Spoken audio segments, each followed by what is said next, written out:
Praise the lord. ప్రభువైన యేసు నామములో అందరికీ వందనములు. యేసయ్య మాటను ఈ కార్యక్రమాన్ని వీక్షించడానికి ప్రేమతో నేను మిమ్మల్ని ఆహ్వానిస్తున్నాను. ఈ దినము లూకా యోహాను సువార్త 1వ అధ్యాయము 43వ వచనం నుండి 51 వచనాల వరకు ధ్యానించుకుందాం.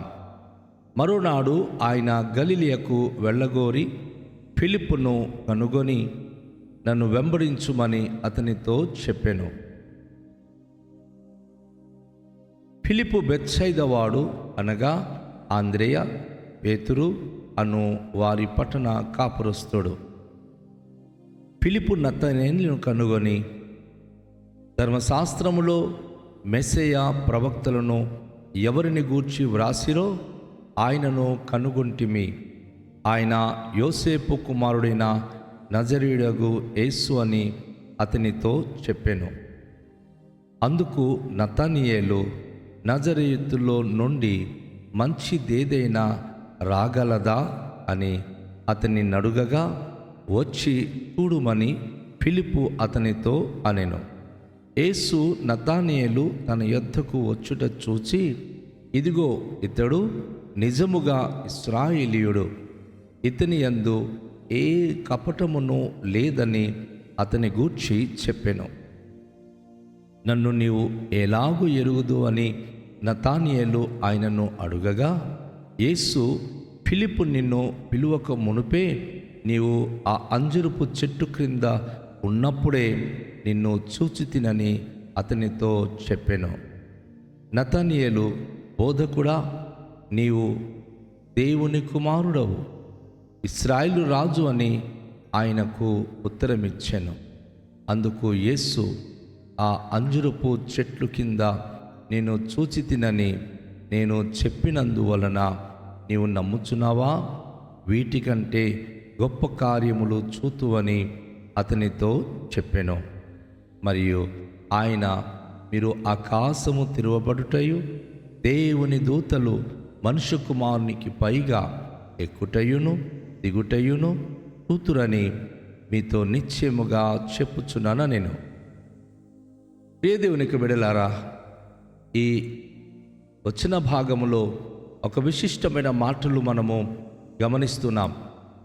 అది ఏమిటంటే, బెత్సైదా గ్రామం నుండి వచ్చిన పేతురు, ఆంద్రేయ వారి సొంత గ్రామంలో నుండి మరొక వ్యక్తి ఇక మనం చూస్తున్నాం. అయితే యేసును వెంబడించినప్పుడు ఫిలిప్పు ఒక వ్యక్తిని కనుగొన్నాడు. ఆయన పేరు నతనీయేలు. ఫిలిప్పు అతన్ని కనుగొని ఆయన చెప్తా ఉన్నాడు, ధర్మశాస్త్రములో మోసే ప్రవక్తలు ఎవరిని గూర్చి వ్రాసిరో ఆయనను కనుగొంటిమి. ఆయన యోసేపు కుమారుడైన నజరేయుడగు యేసు అని అతనితో చెప్పెను. గమనించండి, ఇక్కడ ఫిలిప్పు దేవుని గురించి, ప్రభువైన యేసును గురించి ఆయన తెలుసుకోవడం అనేది చాలా మంచిది.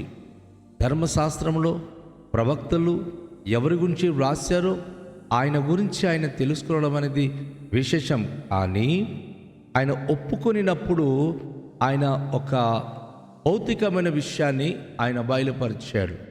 ఏమిటంటే, యోసేపు కుమారుడైన నజరుడైన యేసు అనే పదం వాడాడు.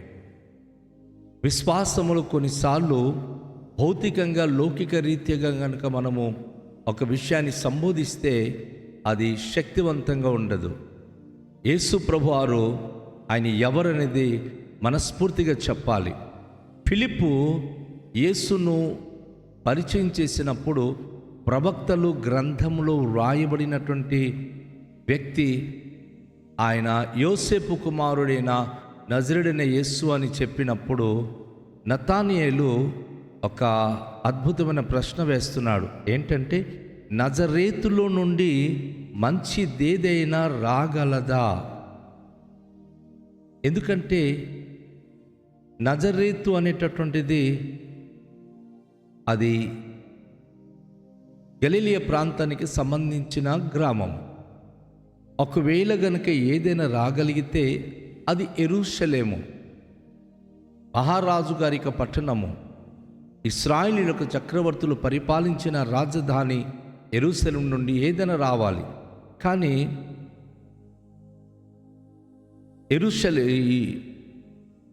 నజరేతు నుంచి అసలు ఏదైనా మంచిది రాగలదా అని ఒక సందేహాత్మకమైన విషయాన్ని నతనయేలు అడగడం అద్భుతమైన విషయం. అయితే ఫిలిప్పు ఆ విషయానికి వచ్చి చూడు అని ఆయనను తెలియచేశాడు. మనం ప్రభు దగ్గరికి ఎవరికైనా నడిపించినప్పుడు, మనం చెప్పినప్పుడు వారు వినకపోతే వారికి ప్రభు యొద్దకు రమ్మని నడిపించడమే మనకున్న బాధ్యత. ఎందుకంటే ప్రభు దగ్గరికి వచ్చినప్పుడు ప్రభువే వారికి మార్చుకుంటాడు. చాలాసార్లు మనం అంటాం, మన పిల్లలు ప్రభు దగ్గరికి రారు, మన కుమార్తెలు ప్రభు దగ్గరికి రారు, మా తల్లిదండ్రులు ప్రభు దగ్గరికి రారు అని. కానీ వారికి ప్రభు యొద్దకు వచ్చి చూడమని రప్పించడం వరకే మనము.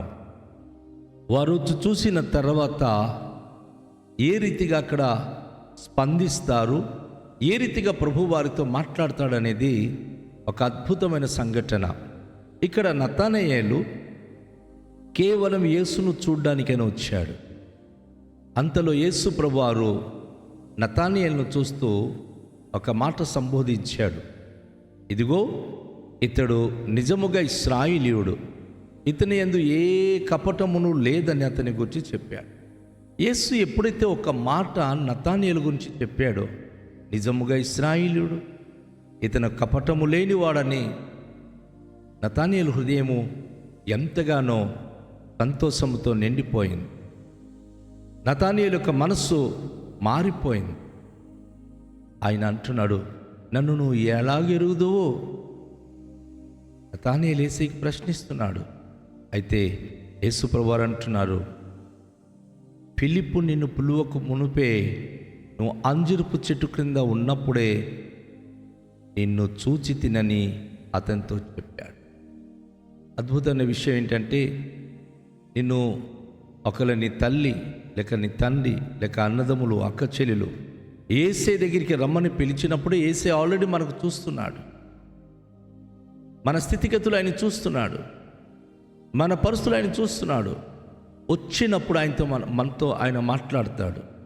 కానీ చాలామంది రాకుండా ఆగిపోతున్నారు. చాలామంది ప్రభు దగ్గర రావడానికి మొగ్గు చూపించట్లేదు. అయితే నతనయేలు మాత్రం వచ్చి, అయ్యా నన్ను ఎలా నువ్వు తెలుసుకున్నావు? నేను కపటము లేనివాడినని, నేను ఇశ్రాయేలుడినని, నా గురించి ఇలాంటి మంచి మాటలు పలుకుతున్నవే, అసలు నన్ను ఎలా నువ్వు చూసావంటే ప్రభు అంటాడు, ఫిలిప్పు నిన్ను పిలవకముందే నువ్వు అంజురపు చెట్టు కింద ఉన్నప్పుడే నేను నిన్ను చూచి తినే అని యేసు ప్రభువారు నతనయేలుతో చెప్తా ఉన్నాడు.